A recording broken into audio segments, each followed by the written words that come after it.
Hi, good days. Hope you're doing fine. In this series, we will discuss about the important questions from the Victorian age. If you are ready, let's get started. Which novel contains the details of Meredith's own family life, The Ordeal of Richard Feverel, 1859? Which novel's name was afterward changed to Sandra Belloni, The Amazing Marriage, 1895?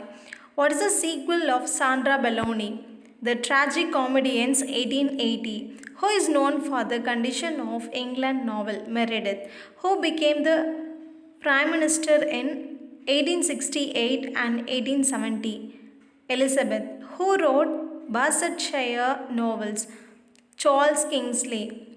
Who was the successful follower of Dickens? Walter Besant. The best work of Robert Louis Stevenson is The New Arabian Nights, 1882. Which novel of Stevenson is written in episodic form? The Master of Ballantrae, 1889. Catriona is the sequel of Weir of Hermiston. Mrs. Elizabeth Gaskell was the daughter of Benjamin Disraeli. Which work shows hardships caused by the Industrial Revolution? My Lady Leodlow, 1858. Gaskell's unfinished novel is Mary Barton. Gaskell's Cranford is less a novel than a series of characters. Gaskell wrote autobiography of her friend Anne Bronte. John Ruskin wrote in defense of the painting of Turner in The Stone of Venice. John Ruskin's best work is The Crown of Wild Olive. What contains views on artistic matters? Unto This Last, 1860. The American writer Emerson was the disciple of Thomas Macaulay. Walter Pater's imaginary portraits deals with soldiers. In which novel of Dickens the protagonist remembers how he had been a child of Tom Jones, a harmless creature in his boyhood? David Copperfield. Thackeray complained in the preface to one of his novels that since the author of Tom Jones was buried, no writer of fiction among us has been permitted to depict to his utmost power man. Name the novel. Pendennis. In which novel of Dickens Sir Leicester Dedlock appears? Bleak House. Mr. Brooke fails to get himself elected to the new parliament in Middlemarch. In which work of Carlyle do we find a theorizing German central character with a meditating and explicitly English editor, Sartor Resartus? Dickens' A Tale of Two Cities shows considerable influence of Carlyle's The French Revolution. Dickens uniquely transfers his concern with the modern condition of England out of London in his succinct and often bitter satire on the effects of the Industrial Revolution in Northern England named Hard Times. Which work is Dickens' last work? An unfinishable, obsessive mystery story, The Mystery of Edwin Drood. Mary Barton, which dramatizes the urban ills of the late 1840s and era marked by industrial conflict, was written by Elizabeth Gaskell. Margaret Hale is the central woman character in Gaskell's North and South. Erst a Problem, serialized in Francis Magazine, was written by Kingsley. Which novel by Gaskell is set at the time of Napoleonic Wars and its plot hinges on the disappearance of a lover who is carried off by a press gang enforcing recruitment into the navy? Sylvia's Lovers. Whose early novels such as Vivian Grey, The Young Duke, Conte Renee Fleming and Al Ray have been satirized as silver folk fiction by Dickens and Nicholas Nickleby. Disraeli. In which novel of Disraeli the opinions of the super sophisticated multicultural Jew Sidonia in many ways provide the clue to the quality of Disraeli's own arguments? Coningsby or The New Generation? Whose History of England, a monumental work in 5 volumes, was published between 1848 and 1861. Macaulay. Becky Sharp and Ameline Sedley are characters from Thackeray's Vanity Fair. In which of Thackeray's novels the protagonist is an Indian Army officer? The New Corners. In which of his novels Trollope caricature his mother as a gentle scribbles Lady Carberry, the way we live now. In Charlotte Bronte's Jane Eyre, Jane rejects the proposal of Rochester and St. John Rivers, who is the narrator in Charlotte's Village. Leo says no. Tennyson's In Memoriam expresses his deep sense of bereavement at the death of his friend and critic Arthur Hallam, which is a deep, ambiguous narrative poem, one which moves uncertainty from a present day prologue to a story set in an undefined medieval past and attempts to explore the pressing contemporary subject of women's higher education written by Tennyson, The Princess.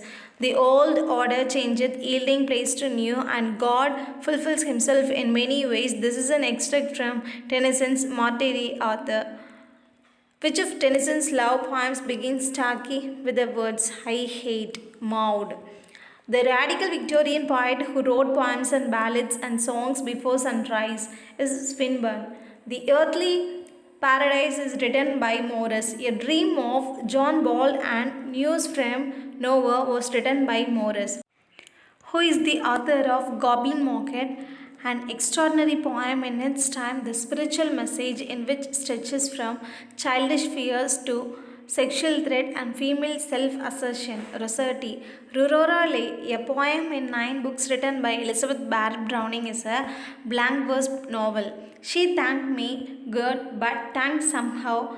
I know not how. This is an extract from Robert Browning's My Last Duchess, which is a children's poem by Robert Browning, The Pied Piper of Hamelin.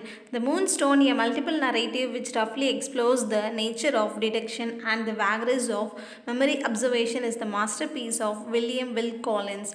The Woman in White, No Fame, and Armadale are written by Collins. Elizabeth Braddon achieved immediate popular acclaim with her gripping, almost breathless novel, Lady Audley's Secret. The Egoist, which has long been most admired for the substantial dialogue scenes and the tense comedy of English upper class manners, was written by George Meredith, whose first published works of fiction, The 3 Scenes of Clerical Life, were acclaimed by reviewers. George Eliot. Queen Elizabeth was so pleased to read a novel by Maris Ann Evans that she commissioned 2 paintings of scenes from it, named the novel Adam Bed, in which of George Eliot's novel Maggie Tulliver appears as the central woman character, Mill on the Flowers.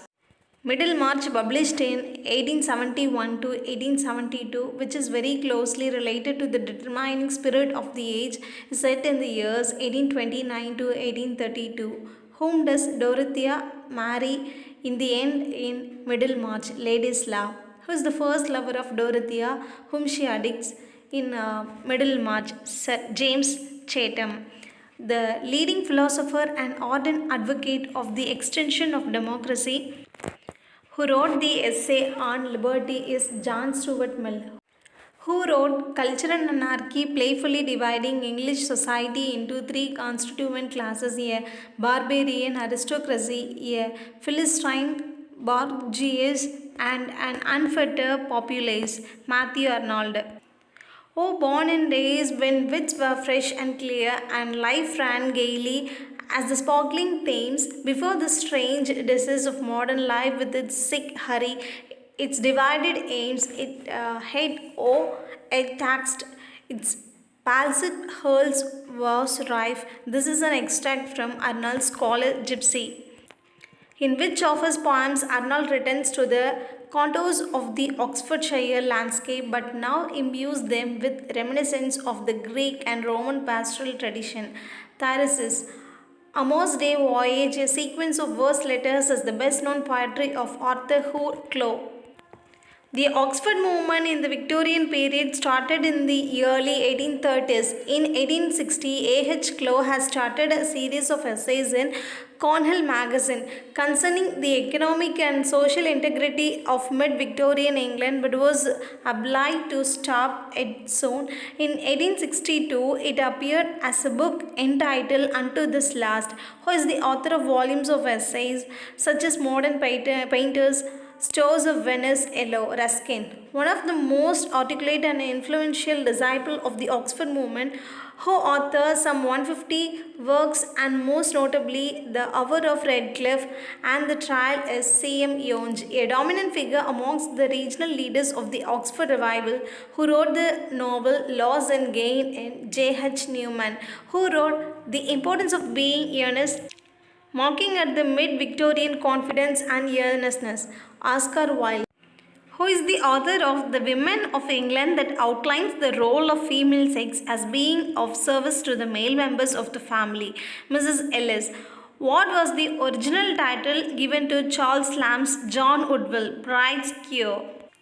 The professor of poetry at Oxford, who considered as the father of the Oxford movement in England, is John Keble. Apologia Pro Vita Sua is the spiritual autobiography of Henry Newman, a name connected with the Oxford movement. He is the author of the novel Fabula. Identify him from among the following cardinal wise men: man for the field and woman for the earth, man for the sword and for the needle she, man to command and woman to obey, all else confusion. This is an extract from Tennyson's poem in which he displays Victorian conservatism. Name the poem. The Princess. God is love, say the wise, O soul, and let us rejoice, for it he thunders by law, the thunder is yet his voice. Tennyson thus reflects his attitude to God and his higher pantheism.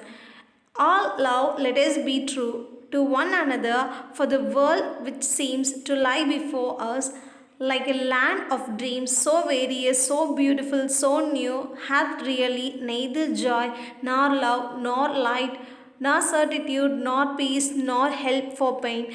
This passage, showing Arnold's pessimism, has been extracted from his poem Dover Beach.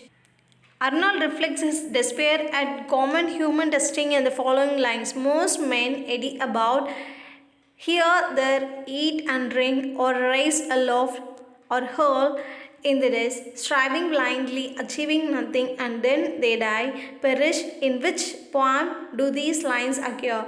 Rugby Chapel.